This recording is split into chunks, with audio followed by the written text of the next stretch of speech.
warahmatullahi wabarakatuh. Halo semuanya, kembali dengan saya Sari. Hari ini saya akan menjelaskan kembali learning journal tugas video ini kelas gitu loh. Oke, sebelum kita mulai, yang saya hormati Pak Adi, dosen pengampu film teknik produksi film BK ini. Halo Pak Adi. Sebenarnya kemarin itu kelompok pertama kan ya yang presentasi gitu. Ya ada sedikit perbaikan kritik revisi lah ya di makalahnya, ya nggak apa-apa. Salah juga nggak apa-apa. Karena apa? Bukan salah sih. Namanya juga belajar ya kan best gitu.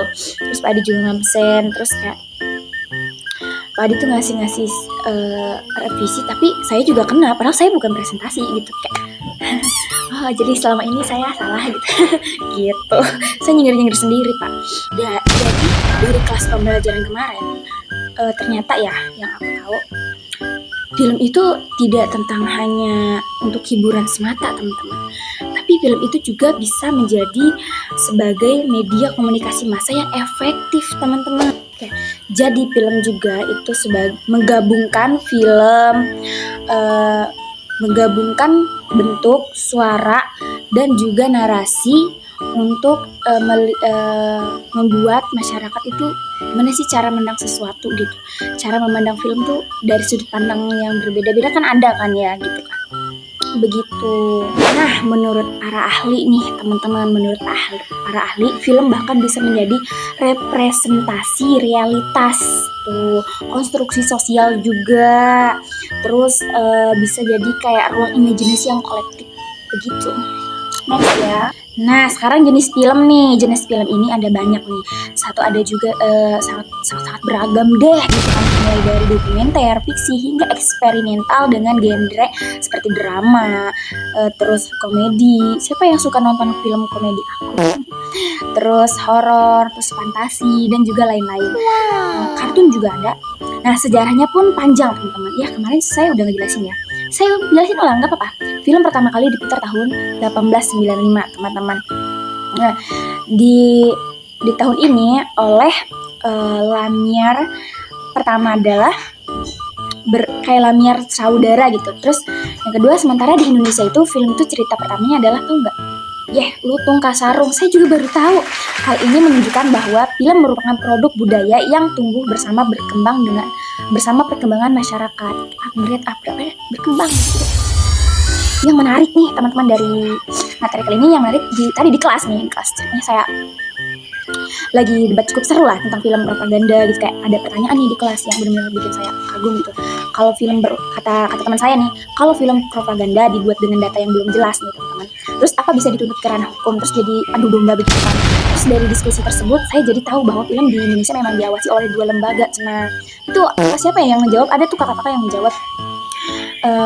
Indonesia itu memang diawasi oleh 2 lembaga. Untuk tayang televisi ada kayak KPI, Komisi Penyiaran Indonesia, sedangkan film layar lebar adalah Lembaga Sensor Film atau LSF gitu kan. Baru tahu loh, aku keren banget ya. Jadi kalau ada film yang menyesatkan atau mengandung propaganda atau melanggar aturan, bisa dikena sanksi. Nah, tuh bener tuh, mulai dari larangan tayang sampai ranah hukum. Nah, terus ada lagi nih teman saya yang bilang, saya mau nanya dong, kalau misalkan film sebagai penolong informasi untuk masyarakat atau misalkan untuk membentuk sudut pandang dalam masyarakat, apa aja nih contoh nolonginnya apa?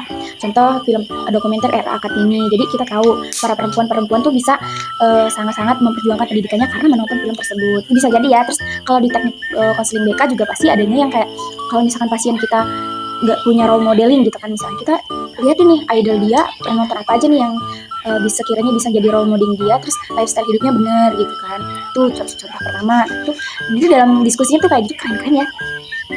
Terus kalau misalkan dari pembelajaran ini saya merasa kayak bahwa film bukan sekedar tontonan baik teman-teman, ia bisa jadi alat komunikasi yang kuat, sarana pendidikan, dan bahkan instrumental budaya. Karena itu sebagai penonton kita juga kayak perlu kritis gak sih, kayak kita tidak hanya menikmati cerita baik teman-teman, tapi juga memahami pesan, nilai, dan tanggung jawab yang ada di baliknya begitu, tersirat makna begitu gitu. next. Itu saya juga nanya saya nanya di kelas, saya nanya kalau misalkan ada film kartun ya, kalau misalkan ada saya film kartun, maaf ya sambil gitu. Kan nggak ada komunikasi bicara gitu kan, hanya body language atau bahasa tubuh gitu kan. Saya kadang nggak ngerti gitu waktu kecil ini alurnya kemana gitu. Dan kata teman presentasi bilang, saya sarankan sih kalau ada kartun seperti itu, jadi sarankan untuk ditonton anak kecil yang lagi belajar bicara gitu kan. Lebih baik anak kecil itu ditontonkan ya, itu juga jarang buat diajak nonton gak sih anak kecil gitu kan ya, ditontonkan yang omongan-omongan yang banyak bicara aja begitu, katanya buat kesehatan mental si anaknya juga gitu, biar bisa ngomong begitu. Kalau misalkan yang bisa ngomong ya yang orang gede aja yang nonton gitu. Mungkin itu aja ya guys, dik gitu.